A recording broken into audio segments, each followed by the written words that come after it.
excuse me. We will go ahead and get started with questions for Russell with Chris Miller. Thanks, Scott. Russell, welcome to DC. Thank you, Mike. Appreciate it.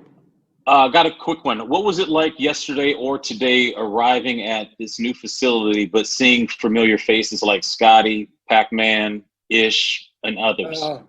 You know what? It was great actually, man. Once this whole process, kind of getting here and getting acclimated and coming to the facility, seeing all the guys, obviously, but seeing a lot of familiar faces in the medical area, assistant coaches, obviously Scotty, players as well. Definitely gives you a sense of comfort. You got some familiar faces that you're comfortable with, so that was definitely cool to see, and I'm happy to be a part of, create those relationships and continue those relationships as well. And just one more question from me. You've collaborated with great players throughout your career. What will it be like now to partner up with Brad, trying to lead the rest of this young group to a potential playoff spot? Man, I'm super excited about it, man. Brad is superstar talent, and he proved that and showed that last year with what he had, and he's just only gonna get better. My job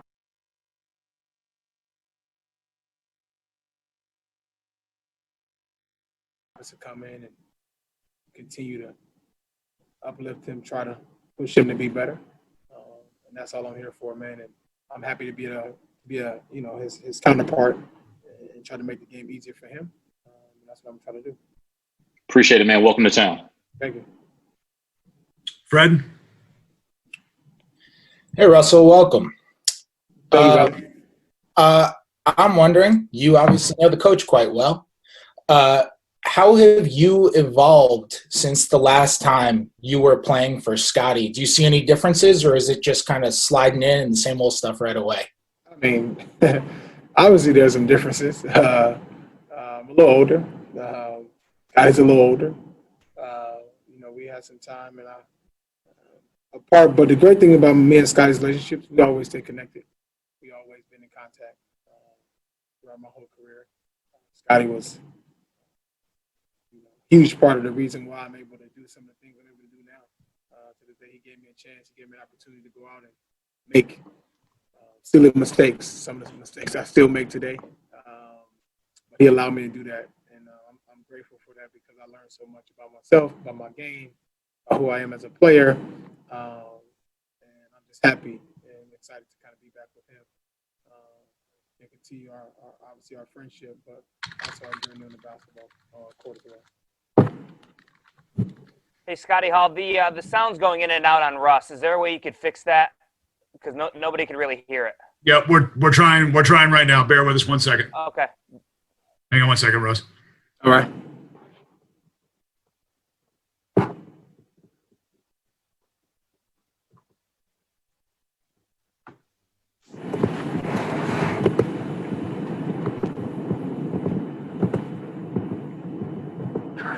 What about now?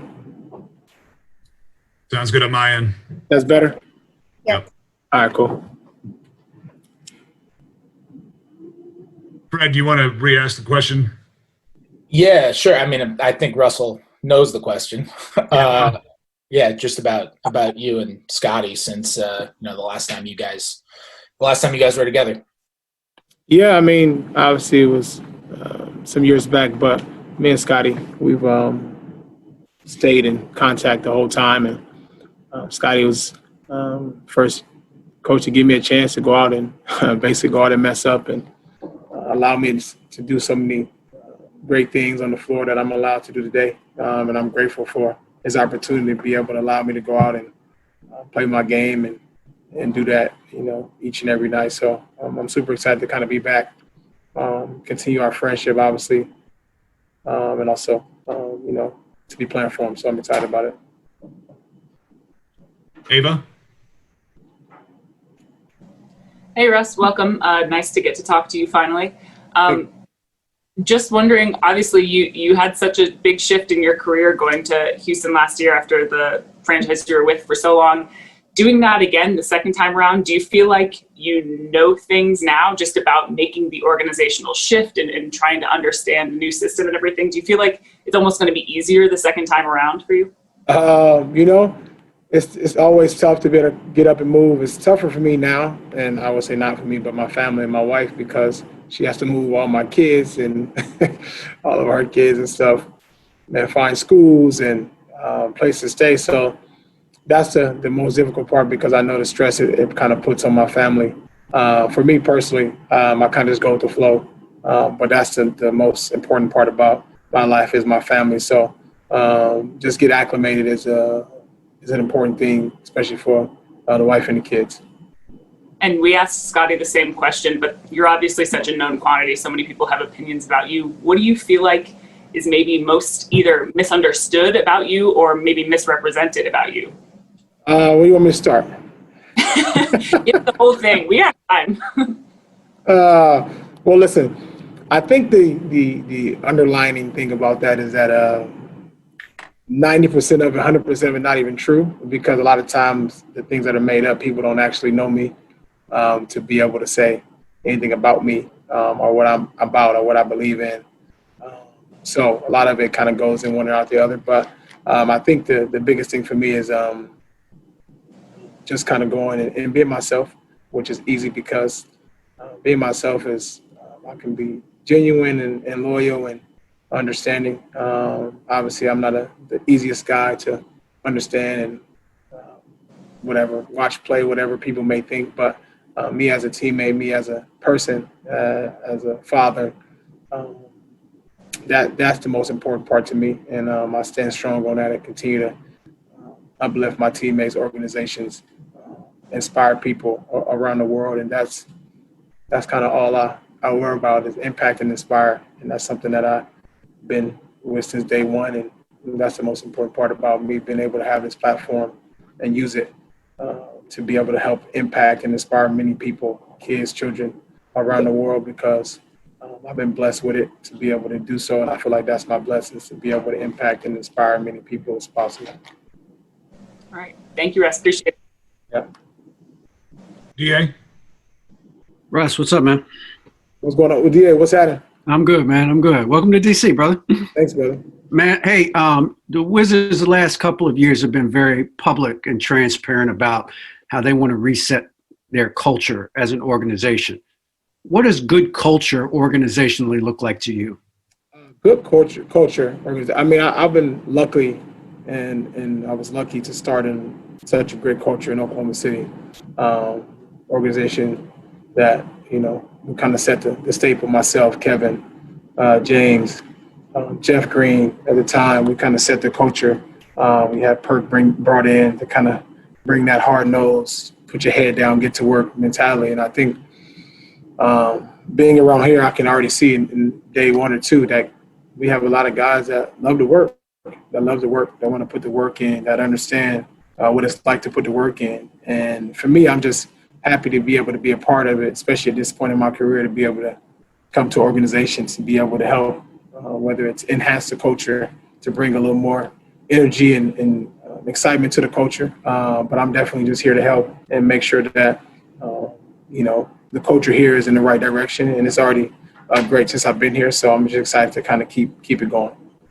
And you were famous for getting to practice at 8 in the morning, 7:30, and I know you did that just because that's what you do to get ready. But what do you think the rub off is when young players see the best players get there early? Well, before I answer the question, I'm not famous for it. This is what I do. It's how I do it. It's not, not a thing for me. Right. That's the most important part, and that's something that I want to make clear. Like I do, I still do it. I do it every. Consistency is something that I strive myself in. But to answer the question, I hope it brings a sense of just people know what to follow. When you're able to kind of. I think my sound is failing. They told me that. Okay. Audio is a little going in and out again on that one, Zach. Does that work? Yeah, you're good now. You're good. Yeah, I hope it, man. I just hope it brings obviously people in the guys on the team have something to follow, look up to, bring some leadership. That's a huge part of just who I am as being able to be a leader. I strive myself on trying to be one of the best leaders in the game, not just on the floor, but off the floor, creating great habits, creating consistency, creating things that people can follow and can learn from as they continue their career and if they go to other teams or if they stay here, but they can use something they saw from me or something in the organization that can help them move in their own path.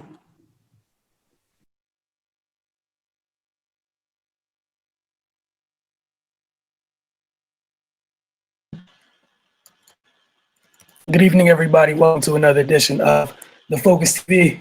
Glad to have you all with us. As always, we got Octavia Wyatt, Raymond Lyons, Cardell Dudley Jr., Wilson Turvey Jr., and we got a lot to get to. Hope you guys enjoyed listening to Russell Westbrook, Wizards' newest point guard. That was his first media appearance. His first media availability with the local media. Cardell's going to have a little bit later on with later in the show. I'll also provide a W update. But Octavia's going to kick things off with the NFC East segment, and we can't make fun of the division anymore for at least a couple weeks. A couple folks in the division, some big boy wins this weekend. So go ahead, Octavia. Yeah, man. I decided this week to do it from the worst to the best. So with the worst, we'll go ahead and get started with my team. The Eagles played the Packers this week. Eagles lost to the Packers. Packers had 30. Eagles had 16. Carson Wentz was 6 of 15, 79 yards, 3 carries for 18 yards. Miles Sanders had 10 carries for 31 yards. Dallas Goedert had 5 receptions for 66 yards. Greg Ward had 3 receptions, 57 yards, and 1 touchdown. That 1 touchdown coming from not Carson Wentz, but Jalen Hurts, who was 5 of 12, 109 yards, 1 touchdown, and 1 interception, and 5 carries for 29 yards. It was just a bad game again. The defense wasn't as special as it was last week, but defense can only hold up for so long when the offense isn't putting anything together for them to get a break, a rest, or anything. It is noted that it was Zach Ertz's first game back from IR. He looked okay. You can tell he's still, getting the rust off. But again, a lot of the wide receivers couldn't get much separation. It just wasn't good on any way, shape, or form. Jalen Hurts was able to come in and get a spark. He hit Jalen Reagor for a long pass down the field, something that Wentz was not able to do majority of this season. On the defensive side, again, second week in a row, Darius Slay Jr. was getting manhandled by the opposing team's number 1 wide receiver. Last week, it was DK Metcalf. This week, it was Devontae Adams. Darius Slay left early with I believe he had a leg or a calf injury. He probably his ego was probably a little hurt, so he figured he might as well just go ahead and limp off the field. That's what I figured. It was just bad all around. But again, like I said, Hurts was able to get a little bit of a spark. And he was able to at least get a touchdown on the board. Yes, there was an interception thrown. He is a rookie, so I really wasn't that upset about it. The game was over by then anyway. But it has been decided that Carson Wentz is officially benched.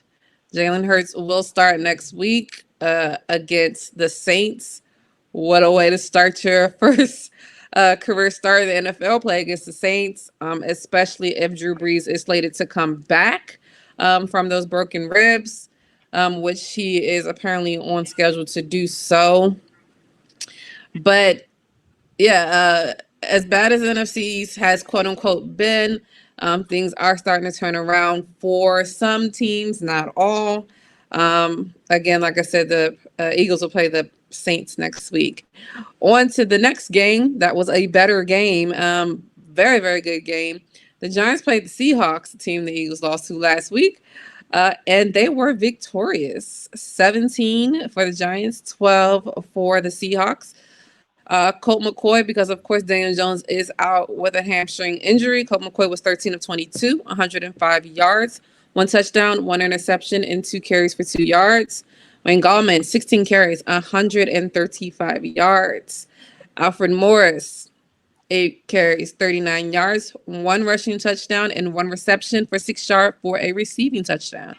And Evan Ingram had 4 receptions for 32 yards. The Seahawks coming into this game undefeated at home. They've been averaging 35 points a game, and that was not the case this week. The Giants held them to 10 points. 2 of those points came on a safety, and they took advantage of the Seattle's mistakes. They grabbed 2 turnovers from them, which is very uncharacteristic for the Seahawks. DK Metcalf and Tyler Lockett were held to fewer than 150 yards combined receiving, no touchdowns, which again, like we said, DK Metcalf has been going off these last couple of weeks. Tyler Boyd is Russell Wilson's, safety blanket, in my opinion. Anytime anything's going wrong, Tyler Lockett usually is the one that gets open for Russ. That just was not the case this week. Seattle didn't even have a pass of more than 30 yards in this game. So the Giants defense was on one. Again, from previous games, I've always said, like, most of the times for me, like, the bright spot was between Logan Ryan and Jabril Peppers. That must be translating through the entire defense at this point. They were playing amazing. On the offensive side, they were able to keep Colt McCoy upright for most of the game.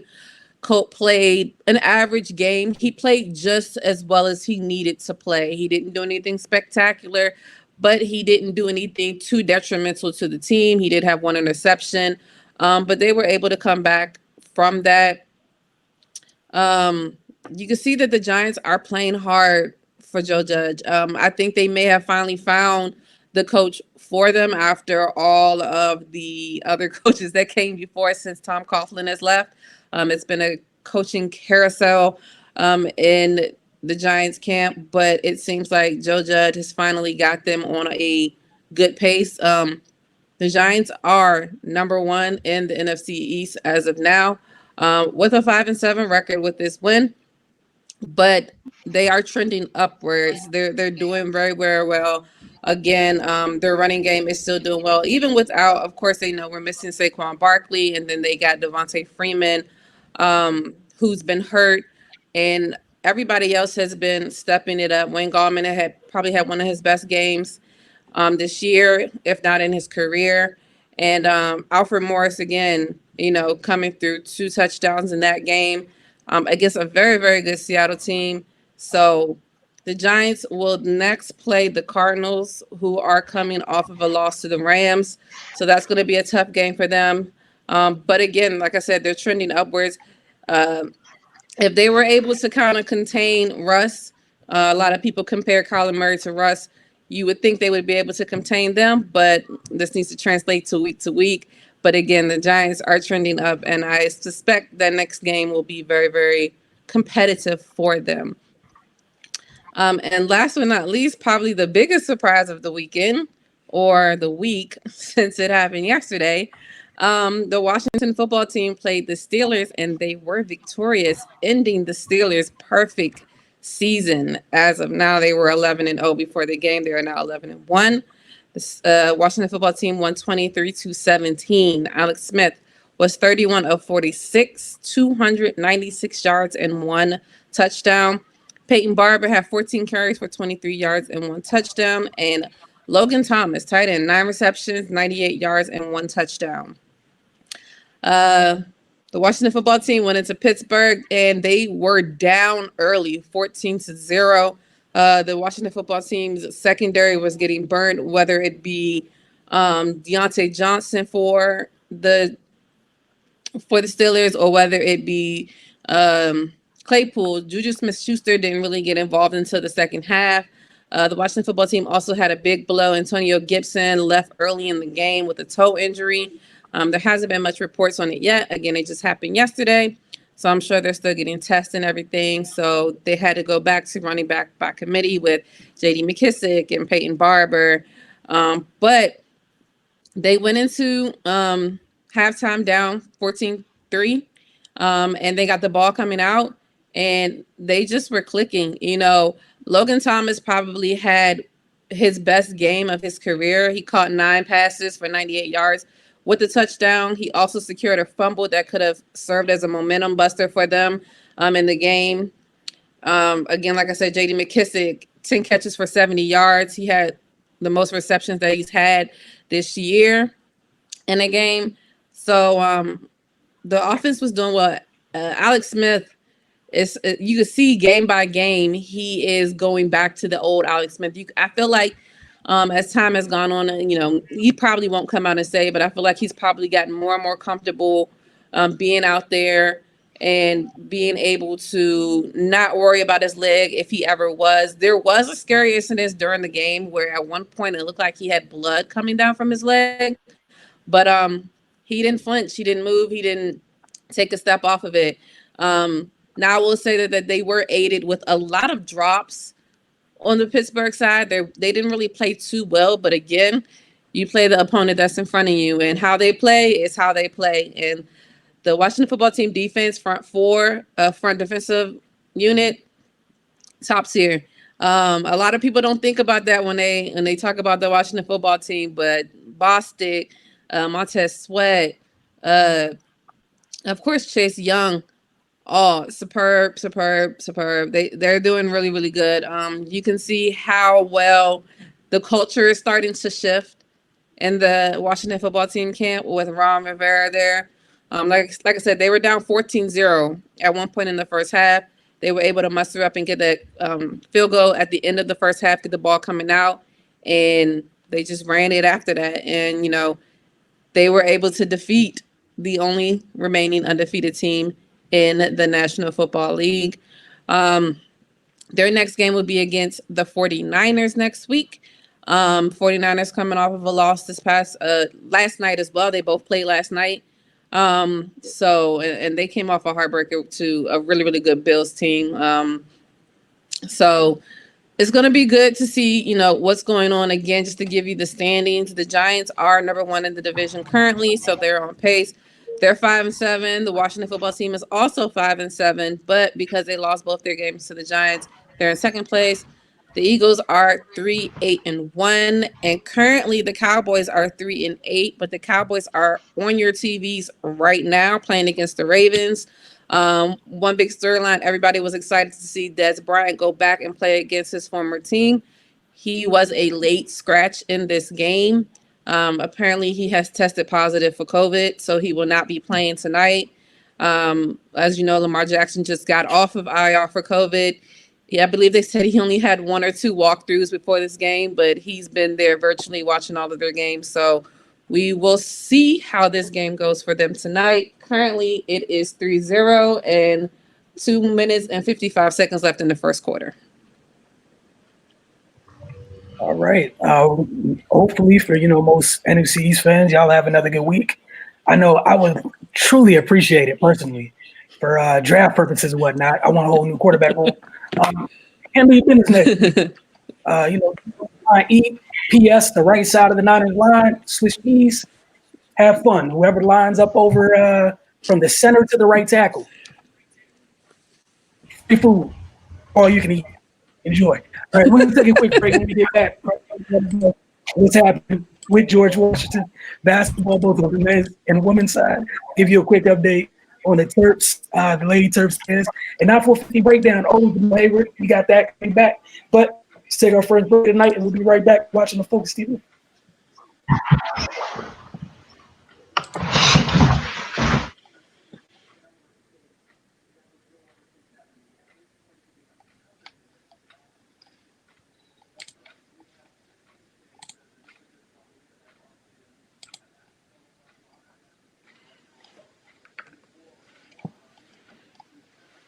Welcome back to the Focus TV. Thank you guys for tuning in. Hope you guys enjoyed the NFC East segment by Octavia Wyatt. Also, if you guys are here for the beginning of the show, Russell Westbrook's the beginning of his availability with the local media. That said, what's going on in George Washington basketball, Cardell? It's not good, man. Played against UMBC last night, hit the road, went up there to play in Baltimore. And it got ugly for most of the game. GW rallied at the end to try to make it a game, but at the end of the day, UMBC pulled away, defeating GW 92-81. GW fell to 1-3 on the season. UMBC improved to 2-1. They actually just beat Delaware, so they're 3-1. They played a back-to-back, go figure, due to the COVID situation. You gotta get games where you can get games, and they just beat Delaware pretty much about half an hour ago. So that they're on the rise. LJ Owens, the junior guard from UMBC, finished with 20 points.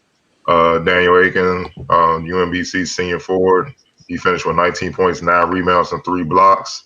RJ Edelrock, another junior guard from UMBC, he had 18 points and 6 rebounds. And Brandon Horvath, who's one of the top players in the American East Conference, and to me, one of the more versatile bigs in all of college basketball, finished with 17 points and 6 assists. James Bishop led GW with 20 points and 6 assists for the Colonials. And Jameson Battle added 19 points. Mateo Jack added 17 points off the bench. GW, after being down 21 points, 68-47 at the 8:50 mark in the second half, they made it a game late. The Colonials went on a 34-15 run to cut the deficit to 2 after a 3-pointer from Jameson Battle with 52 seconds left in the game. UMBC, however, closed the game on a 9-0 run with 5 of those points coming from junior guard LJ Owens. GW allowed 62% shooting from the field and 47% shooting from 3-point range, and lost the assist battle 20-11. The reason why I'm bringing up the assists is because in all 3 games that GW has lost so far this season, they lost the assist battle, which means teams are killing them with surgical ball movement. In a loss against Navy to begin the season, Navy had the edge in assists 26-14, and the loss to Hampton. The Pirates had the edge 18-12, and of course I just spoke about UMBC's edge in assist column. And then one win against Coppin State, GW had the edge assist-wise 15-13. Right now on the season, teams are averaging 19.3 assists per game and 80 points per game on 44% shooting from the field and 35% shooting from deep. GW have to figure out something defensively. The one thing that's saving them is they have a lot of offensive firepower. So when they get down big, they can get going and go on these runs where, like I said, with the 34-15 run in the second half, they can make it a game, but it's fool's gold because it's just too many moments where they're just getting destroyed. I have no other way of putting it. I know the head coach, Jamie Christian, said at the beginning of the year he wanted to bring back Havoc. People forget he was assistant with VCU years ago when Shaka Smart was there. He wanted to bring back a sort of a Havoc-type style press, but teams are killing them in that press. You can kind of give it to you blame the pandemic, not having enough time to get it all together, whatnot. But so these other teams, they have enough time to devise schemes against it. You know what I mean? So they're having a lot of success against it. And even in the half court, the ball movement, back screens, people moving out the ball, they're killing GW there. Sometimes the happy does work, and they get a lot of turnovers off teams, and that's when they are on their run, when they blitz them or whatever, the easy basket, easy threes, or get to the free throw line. But it doesn't last long. They have yet to put together a game of just 40 minutes of great all around defense. I think if they can get it right on that end, then the wins will come. Because they're giving up 80 a game, but they're averaging 78 points a game. So it's on them. They got to figure something out. And tomorrow, GW 2-1 GW women's will hopefully face the 3-1 James Madison Wednesday at 4 p.m. I say hopefully because games are getting canceled left and right last minute due to positive COVID tests. It's the reality of sports right now. So we shall see. Yeah, thanks for that segue about canceled games. That's where Maryland is right now. They played last week, December 3rd. They took care of Towson. But in that game, just a couple minutes in, they lost Angel Reese. She broke a bone in her foot. She's out for 12 weeks. They had a game scheduled for today at 1 p.m. against Mount St. Mary's. But as Cardell mentioned about games, hopefully they happen kind of like until you see them tipping off. Hey, look, everything's up in the air. Like it means nothing that it's on the schedule. It means nothing that it's on the website. It means nothing that it's on the ticker going across the bottom of your phone. Absolutely means nothing until we see it. Perfect example, Octavia brought up Des Bryant. He thought he was playing tonight until he's not. So COVID doesn't care, doesn't discriminate. And he might not play the rest of the year. He's trying to tweet through it. We're going to see what happens. He's trying to be through it. He'll on his feelings. He said he's not playing for the rest of the season now. He's trying to sleep through it. Oh, man. But Maryland made a school record 21 triples in that game. Diamond Miller, Ashley Owusu, they scored 28 and 25 points respectively. Katie Benson hit 6 of those 21 threes. And just to give an idea just how hot they were from three, they shot 21 of 31 from deep. They're just going to let that just settle right there. You're not supposed to be shooting that unless it's a video game or, I don't know, you got something. Life's easy apparently, but 21-31. It was a really good shooting night, but we'll see what happens. Like Cardell said, I would love to tell you about their next game, but look, we'll see what happens. And if and when it happens, we'll see. Like you see a couple teams on the men's side where the schedule is changing. AD's that's the other thing. Athletic directors, again, they got to prove their worth this year because you working to find games. Like Cardell was talking about, just can I get a game here? Can I get a game there? Hey man, it's tough out here. We're gonna see how it works, but we're gonna flow into the 9-4-50 breakdown. Jamal Hayward each and every week. We appreciate this. This week he will be breaking down inside pivot move from the high post. Again, he's breaking down an inside pivot move from the high post. Then when we get back, got the Wizards update. Cardell's gonna provide us with the latest, and then we're gonna have a good old fashioned discussion like we usually do here about our brethren in the media and narratives and stuff and just a whole bunch of fun stuff because why not? You watch the Focus TV. We'll see you guys on the other side of the break. All right, today we're going to break down a move at the high post here for bigger guards, wings, as well as low post players. This is very useful. Inside pivot off of either foot. So we're going to start the build, foul out here. Let's just say I'm posting up here, got my defender on this left hip, giving my offensive player that's passing the nail or in the slot, a right hand target, high or low.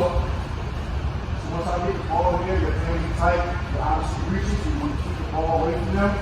So they're reaching here, you want to keep the ball away from them. So what I can do here to create some space, middle foot to my left foot. Turn here.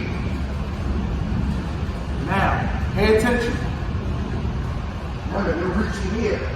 As I turn, the ball starts here. Now, you want it to be an aggressive turn. The reason why you want it to be an aggressive turn, if they're playing tight here, their midsection is open.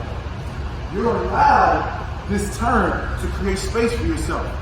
So, when it's aggressive in that midsection, no defender wants to get hit in this area, okay? So, they automatically move back. You have a wide open shot.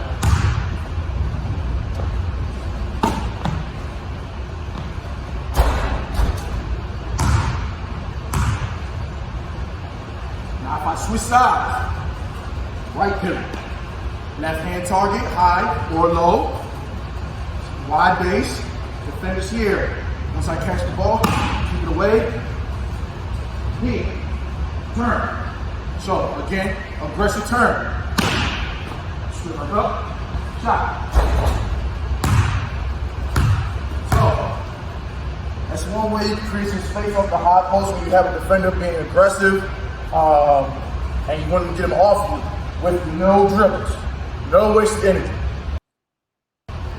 All right, today we're going to break down a move at the high post here for bigger guards, wings, as well as low post players. This is very useful. Inside pivot off of either foot. So we're going to start the build, foul out here. So let's just say I'm posting up here, got my defender on this left hip, giving my offensive player that's passing the nail or in the slot, a right hand target, high or low. So once I get the ball here, they're very tight, they're obviously reaching, so you want to keep the ball away from them. So they're reaching here, you want to keep the ball away from them. So what I can do here to create some space, middle foot to my left foot, turn here. Now, pay attention. Remember, they're reaching here. As I turn, the ball starts here. Now, you want it to be an aggressive turn. The reason why you want it to be an aggressive turn, if they're playing tight here, their midsection is open. You're allowed this turn to create space for yourself. So, when it's aggressive in that midsection, no defender wants to get hit in this area, okay? So, they automatically move back. You have a wide open shot.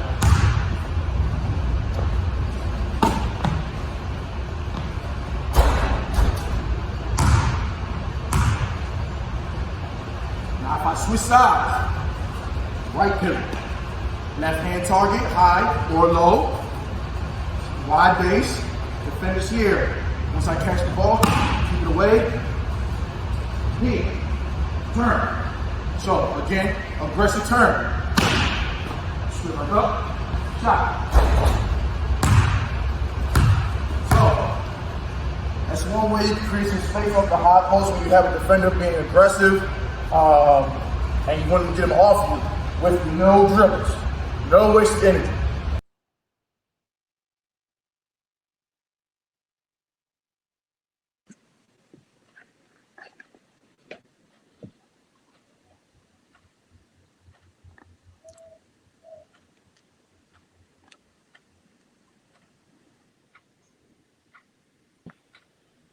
Welcome back to the Focus TV. Again, want to thank Jamal Hayward so much for knocking these out during the pandemic. And as you can see, making sure he's out there social distancing, just him on that side of the court working out. All right, Cardell, the Washington Wizards. I know there's only so much to talk about. I know everybody's ready for this, this compressed off season to end, and things will finally get underway. But what's been happening? I mean, obviously, we're going to start with the big trade. There was rumor for a couple of weeks. Obviously, John Wall was traded for Russell Westbrook and the draft pick. Kind of signaled the end of an era. I mean, we all knew this was a possibility due to the situation that happened, a couple months back. We all knew the organization was pissed, and then it leaked out that they were searching for a trade. So, John, the reports were John actually asked for it. So, which he said wasn't true. But regardless, he's in Houston, and Russell Westbrook is here. Just being in on pretty much every interview and seeing the practice footage that they're sending us through 4 days. Today was the 4th day of training camp. The one thing you can just see is work. That's the theme right now, just work. And no, this is disclaimer. This has nothing to do with John Wall. This has something to just do with the culture of the Wizards going way back. You gotta understand, Tommy been in the organization for about 21 years. So he's going all the way back to pretty much before Jordan even got here. You know what I mean? Kind of at the end of the Mitch Richmond, Rod Strickland era. And we all know the culture of the Wizards, man. Overall, they've had moments. You could talk about the Gill years. You could talk about the, obviously when Wall got here and then Bill joined them, the, playoff runs and stuff like that. Well, overall, as much as we look at the playoff runs, we also got to look at, off-court situation and the lack of professionalism, and, on the court, just stuff that the organization had to worry about that had nothing to do with basketball. And you could tell moving forward, that's a conscious decision from Tommy and Scott Brooks, whereas they don't care how talented you are. If you're not coming in here to work, you coming in here with a diva attitude, you coming in here with any BS, they not messing with you at all. And that tone has been set, you know what I mean? And that's the vibe I'm getting right now. It's just a bunch of guys that's hungry, good mix of vets and young guys that's eager to prove something. And get back to the playoff run. That's another thing that people are not hiding behind. They expect to make the playoff, you know what I'm saying? And in addition to Russell Westbrook, I think will be good. Obviously he gets a bad rap because, this day and age, everybody want to be kumbaya, not compete. I guess competing is a bad thing. It's kryptonite today. Everybody want to have fun and do one-on-one and play pretty basketball and shoot step-back threes and all that BS. But Russ a dog. Russ coming in, like he said in the media availability. He's not interested in making friends. His job is to bust your ass. And you can just tell that guys are kind of, gravitating towards that mentality. If they didn't know now, they definitely don't know. And Scott Brooks been saying that, like when he get here, things going to change for a lot of guys. He said this going back to day one with Russell when it was at OKC. Scott Brooks said practice would be at 11 a.m. Russell's in the gym at 9:15, 9 a.m. already working. And he's already been doing that since he came to DC. He's setting the tone. Obviously, Bill's there. I don't think it's going. They're gonna have to build chemistry. Obviously, you gotta understand player tendencies, but I don't think they're gonna bump heads at all, man. Actually, to me and Russ and Wall are very similar in what they do. So I think it'll be a seamless transition once they learn one another. Bill's kind of more the quiet type, show you by example. Russ is verbal. He gonna show you by example and tell you. And honestly, a lot of young players need that. And you see a lot of the young wizards are already picking his brain or whatnot, trying to learn and stuff. So he raises the level of intensity in practice, and that's only gonna make you better. And that's just the theme I'm picking up on so far through 4 days of camp. But we're gonna get back to this Wall trade for Russell Westbrook. That has nothing to really do with Russell Westbrook. Just how Wall was kind of sent out. I'm gonna just keep it real. I didn't like how the owner tweeted out that and we knew it was a subliminal shot at John Wall. How we're getting somebody that's a hard worker and knows how to be professional and all those little things that kind of went at John's character. You know what I mean? It was unnecessary. And the thing, most glaring thing he said in that tweet was high character, especially when after John Wall was traded. Scott Brooks and Tommy said this in the media availability a couple of days afterwards. He actually came to the facility and said goodbye to everybody. I don't know if he said goodbye to the owner, but he said goodbye to everybody, GM on down. And that showed the class he had. He couldn't have been bitter like the hell with y'all, but he made sure to say the proper goodbyes. And even when the rumors leaked out, he was still in the community, giving back for Thanksgiving and the holidays and whatnot. And those are the things where you got to love John Wall for. Did he make a lot of mistakes? Yeah, but those are just the things that, I appreciate because not a lot of athletes give you that. And I know me and Wilson was talking all wax, even covering the Wizards getting started a few years ago. It didn't matter if you was a nationally known media outlet, reporter, or whatnot, or you just starting out covering the league like we were. He made time for you. You know what I mean? Like he would talk to you, give you the same type of respect he would anybody. And that's rare. You don't get that from everybody. So I'm gonna start with you, Raymond. What are your thoughts on the trade overall and how he was sent out? Because I just felt like if you're gonna ask for a high character from the players, then you being the leader of the franchise, the owner of the franchise, you need to exercise that. It was unnecessary to me. But you go ahead, Raymond. As far as the trade itself, from a basketball standpoint, it makes perfect sense. Like you said, Russ and John Wall, they're very similar on the court. John Wall is coming off a major injury. We basically haven't seen him in 2 years. So, we don't know what he's going to look like. Hopefully he's as close to his normal self as possible, if not the same player. But, you have opportunity to get, a very good player in that situation. So from that standpoint, it makes sense. But, from the way it all transpired and things that were done, like the tweet by Leonsis, like you said, it was totally unnecessary. It's funny that he mentioned character in the tweet when the tweet itself was a condemnation on his character, if you ask me. That's a guy that's been the face of your franchise for pretty much 10 years now. Put in a lot of work for you, brought some success to the team, and just treat the guy better than that out the door, man. Like there's no reason to hurl insults and kick a man while he's down, basically. Like I don't know John's feelings about it, whether he requested the trade or not, but I do know he liked being here and like playing here. Like you said, he's always in the community. He has a presence here. And obviously he didn't have any ill will towards the organization since he stopped by, said bye to everybody that's been a part of his life for the better part of a decade. So this is just an example of people not being appreciative and taking players for granted. Like if John Wall would have sent a snarky tweet out the door, taking a shot at the franchise, he'd be getting blasted in the media right now. but you know, Leonsis does it, and it's a blip on the radar.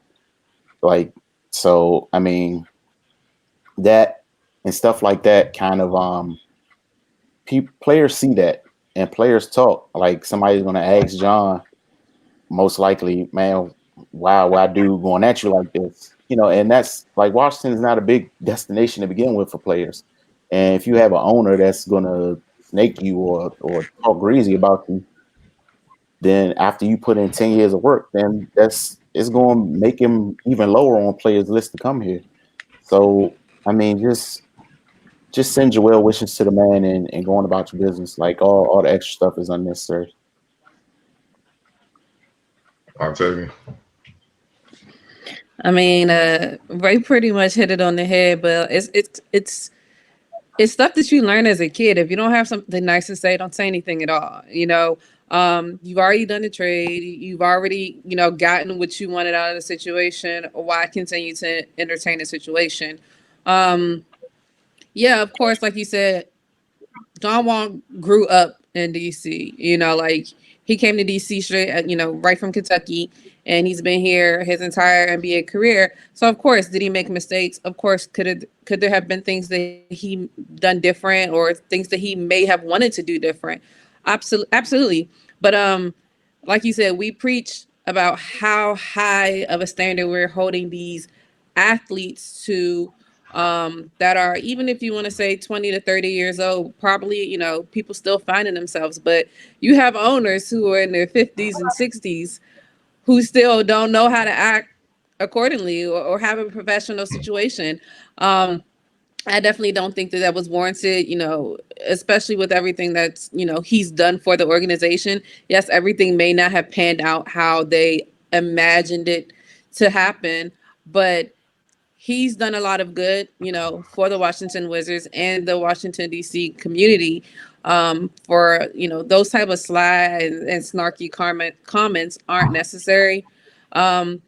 Again, I am kind of interested to see how Russell will fit in with the scheme and everything they have going on. I'm still interested to see how John, you know, bounces back from Achilles injury. You know, Brad being the first one saying that, you know, when we play them, I'm sure he's going to try to give us 60. And I'm pretty sure he is whenever they play. I believe the first game is in January, when he comes back. I'm not sure if they come here or if they're going to be in Houston, but yeah, I think it was definitely classless. You know, it wasn't warranted. You know, if you had issues, talk to him. Like, I'm sure you guys have had these conversations before behind closed doors.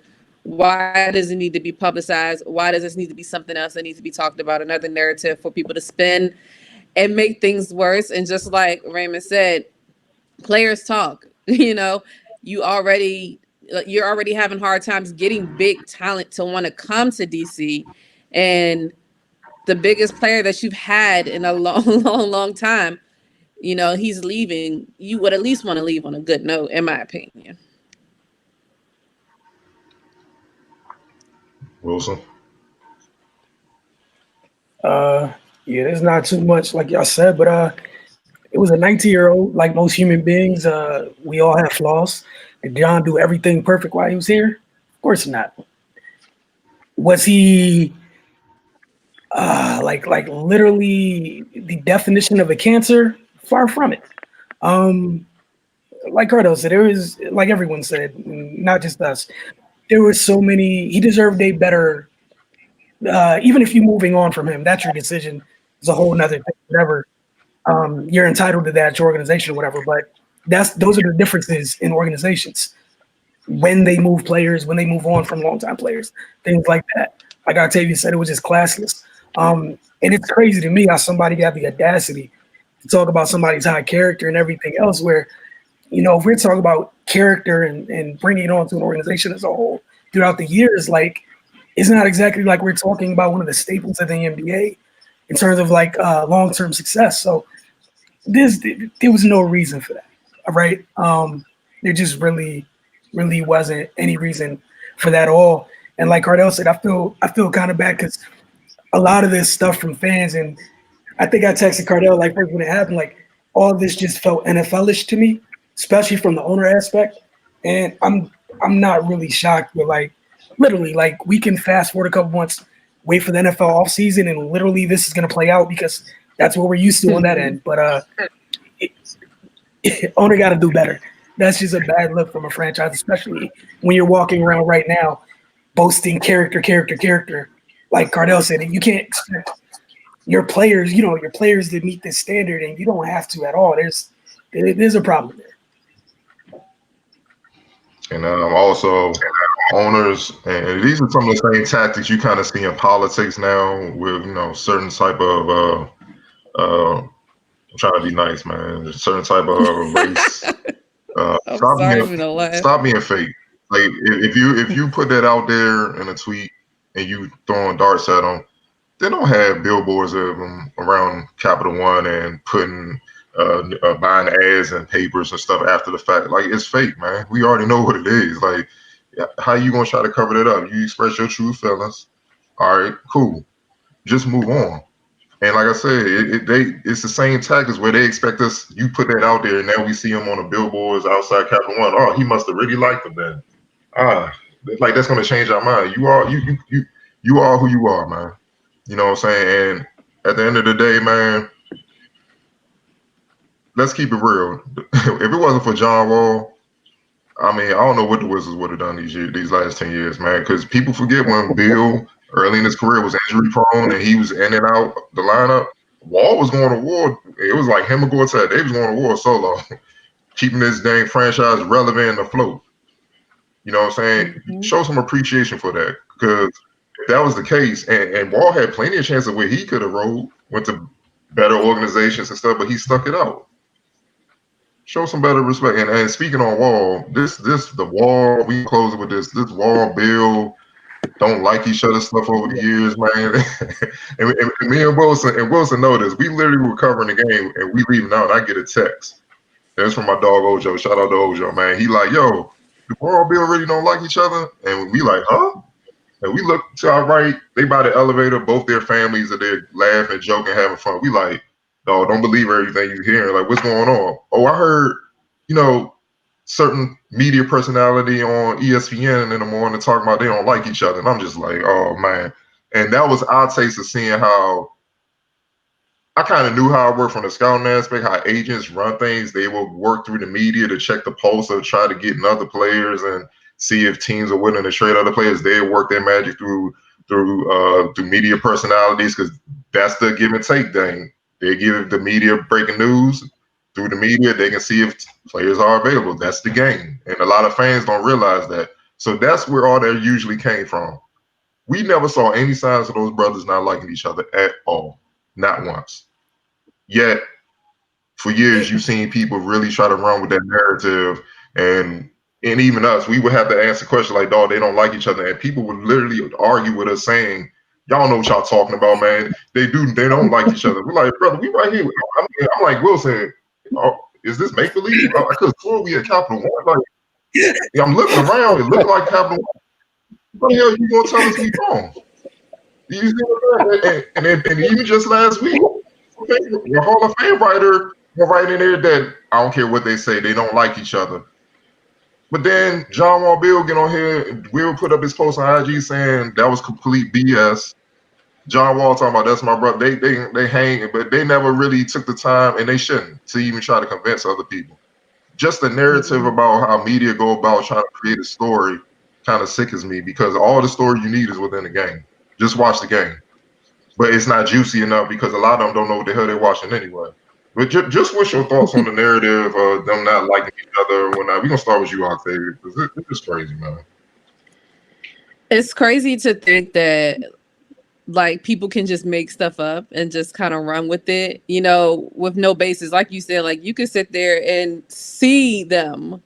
And to be honest, like, just like, again, I don't know either one of them personally, but just seeing them, like, they don't seem like the type of people that would fake the funk, for lack of a better term. Like, if they ain't like each other, like, it would be shown. Like, you would be able to see that. You wouldn't see them around each other outside of anything outside of playing a game and going to practice. And that's never been the case, so I never even thought twice about that whole shenanigan of a story. that they didn't like each other because it just didn't make sense. Like if they didn't like each other, like I just felt like it would be so much more like you would be able to tell more. Like I never ever got that vibe from them. And again, like you said, it's crazy that people can just say a certain thing just to try to test the market or test the people's pulse on the situation. But I think it's crazy, and I definitely agree that they should not have even needed to defend themselves in that situation. Let people talk. Let them say what they're going to say. They know what's real, and that's all it is to it. In my opinion. Yeah. Raymond. I feel like stuff like this is allowed to happen and gains traction because, journalistic accountability is pretty much non-existent in this day and age.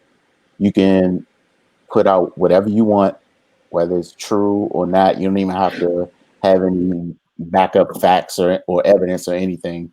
And if people agree with it, they're going to run with it. And, nobody is holding anyone accountable. Nobody is there's no checks and balances. It's the internet has allowed people to put out whatever information they want, and if it gets enough clicks, then it's taken as fact. Yeah, man, because like a story like that where there was no evidence whatsoever of them having an issue, but yet everybody believed it, and I just don't understand. And like you said, y'all were in the arena watching them with your own eyes, and people would still argue. So it's more likely that somebody that has never been to the arena knows what's going on between them than y'all don't know what y'all seeing. Like that's craziness to me. Like I don't understand how that functions. Like, but yeah, man, it's just and you brought up a good point, Cardell, when you said the most of the people covering the game don't know what they're looking at. That I feel the exact same way. They can't talk about basketball, so they bring this soap opera stuff in that they know was going to get attention from the general public. I think that's why a lot of players don't get the recognition they deserve because their personality isn't as big or they don't have any off the court stuff going on, but they doing the work in the game. And it just seems like the basketball is the least important thing in basketball media right now. It's wild, man. And then like as a professional journalist, you can put out something that's clearly false and there's no repercussions. Like, in the early days, You're gonna lose your credential, your job. Exactly. Like, but nothing happens, and they keep doing it. And then these are the same people that go in the barbershop and try to argue basketball with this regurgitated nonsense they got from somebody that never even talked to the player or don't know the player or nothing. They just assume they know what they're talking about because they're on TV. But that's my take on it. This has just been a snowball thing as to where, being accurate and, have some type of integrity and professionalism has found its way out of journalism, not just in sports, but in all aspects. And people just allowed to say what they want. Like it's just a free for all right now.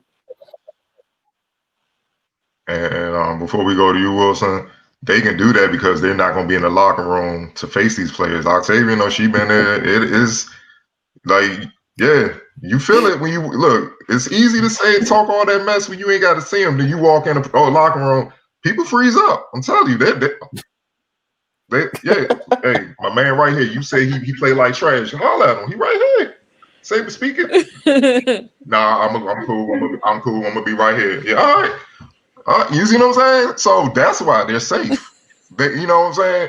That's why I can't take the morning sports shows seriously. I'll give Stephen A credit. I'll give him props. He did show up to DC when he was talking about all that noise. That was the time Marquis smacked him on the butt and all that. He did come. And he's been there a few times. He shows up. He'll go on the lines then when he say what he say. I give him props. But a lot of these other reporters, some of these other shows in the morning that get a lot of traction, I ain't never seen them near D. I don't even know if they've been to DC. I'm being real. They ain't sure wasn't in Capital One. So it's a different animal when they right there in media. Like I said, say what you Speak your mind, bro. He right here. Say it. Coach right here. He can't coach. Scott Brooks right here. One of the nicest coaches. They be in the back. Nah, I'm good. Yes. Y'all thought so. Go ahead, Wilson. So hold on, you gonna make me talk after that? Nah, man, I just gotta keep it real. All that bluffing you see on Twitter, they would not say that in the locker room. They be on their best behavior. They be shook. Hey, look, the other thing is what's it called?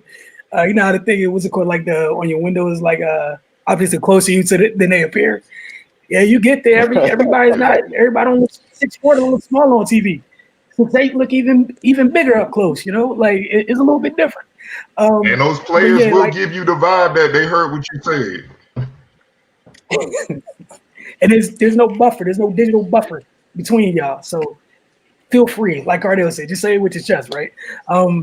Yeah, as we about to close, look, man, it's kind of like it's sad, but it's just this is where we are with it, and you know, that's what I'm kind of proud of all of us and other folks like us that continue to try to do the right thing and do it with some integrity, some accountability, not just say stuff for the heck of it, because like you know, speculation.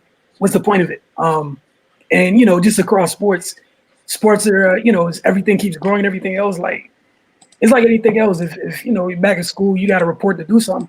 Go learn about it. You got to learn about it so you can write about it, right? Same thing applies. You don't know about it, just do it. We got computers in our pockets. Like it ain't that different. I'm old enough. I'm gonna tell myself I'm old enough. I had to go open the paper to figure out what was going on. I get on Google and pull up clips from 30 years before me like this. It just doesn't make any sense. And like, you know, Cardell was saying just about the vibe between those two. Those are two dudes who can't really fake it. So it's just kind of absurd. And that's the other thing is, you know, as you watch, like don't take everything at face value. Find out for yourself. You know, take any bit of information you get with a grain of salt, whether it's from here or anywhere else. I would implore you, even if something we saying, fact check it. I'm not mad at that. I'm A-okay and happy to say that. Fact check it so you can take that bit of information and then, you know, form your own opinion or get closer to whatever the truth could be for you. But don't do the thing where it's like, oh, no, I think this, so it got to be this. Stop it. Just stop it. It's horrible. And then lastly, just across sports, we're doing this thing where, and it boggles my mind how fans always side with owners. It's really rare. Y'all don't got anything in common except that we're human. That's it. They're not so these players are people, and y'all find a way to be like, oh, it's okay to treat player X. However, like, nah, that's a whole person. Because if somebody did the stuff that you're supposedly okay with for the team that you root for to you at your job, oh man, you be like Dez right now. You would be tweeting through it. You would be going through it right now. You would be all the way up. Yeah, HR. Oh man, I'm expendable. You just gave me a raise. But it's okay. Somebody livelihood, oh man, they did whatever, man. Get them out of here. So-and-so said they bad. Then they go somewhere else and eat. Was it so-and-so said they bad, or did somebody not know what they were doing? Like, again, question it.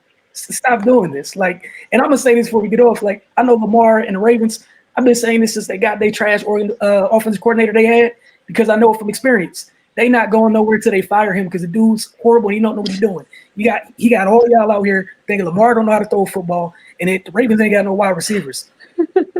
Maybe he just don't know how to use anything. Because last time I checked, when he was offensive coordinator for my team, all he used was a tight end and none of the wide receivers. That's all he know. You gonna run, you gonna bring 17 tight ends in, put somebody in motion, run the ball. Like if I know it, and it was on film from 2012, I feel like people they know it. It's not going to change that much.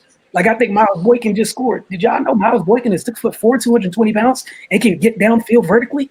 That is crazy. I wonder if offensive coordinator was to throw the ball downfield to Miles Boykin, because I heard there's no weapons. Again, if you just go by stuff that you hear, nothing makes sense, y'all. Like it just doesn't add up, and it's right there. The answer's right there. Like just take a little time, figure it out. But before we leave tonight, I want you guys to enjoy a little bit of Wizard practice footage from today. And don't forget to get the DC TV Friday nights at 10 p.m. for the Focus TV, and head to the website to see what episodes we air. Get over to finestmag.com or modelsports.com. See you guys next week.